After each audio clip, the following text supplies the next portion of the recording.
on sait qu'on peut les perdre. Moi, ce matin-là, il m'a pas envoyé de message. Habituellement, tous les matins, j'avais un petit message de sa part pour me dire voilà, qu'il était levé, qu'il partait prendre sa gare. Et ce jour-là, rien. Je me suis inquiétée. Et la première chose que j'ai fait en me levant, c'est que j'ai allumé la télé. Mon père, qui avait pour habitude de regarder BFM, la première chaîne qui s'affichait, BFM. Et en fait, j'ai appris par BFM l'explosion, en connaissant un peu le secteur de mon compagnon. Et à chacune de ses veilles de garde, je lui demande toujours le poste qu'il a, donc conducteur ce jour-là. Je me suis dit tout de suite, et je sais pas pourquoi, je l'ai ressenti au plus profond de moi, je me suis dit, il y est. Et j'ai pris cette décision d'appeler la caserne, qui est quand même une enceinte militaire, donc on ne prend pas une décision comme ça à la légère, surtout qu'il me l'a toujours demandé de pas le faire, ce qui est normal.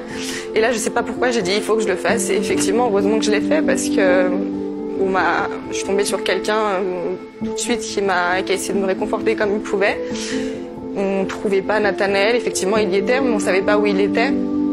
Et puis un deuxième appel pour me dire que Nathanaël est dans l'hélicoptère, qu'il est transporté à l'hôpital militaire de Bégin.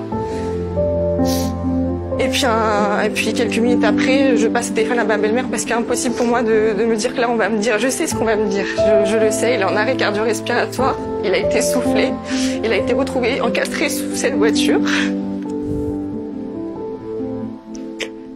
Et on m'a dit c'est fini. Voilà. Et aujourd'hui je me bats pour son petit garçon de 6 ans qui n'aurait jamais dû perdre son papa aujourd'hui. Mais on a dans cette explosion 4 morts, 4 orphelins. Et c'est dur parce que, encore une fois, ça aurait dû être évité parce que depuis 2015, on sait. C'est ça. On sait ce qui se passe.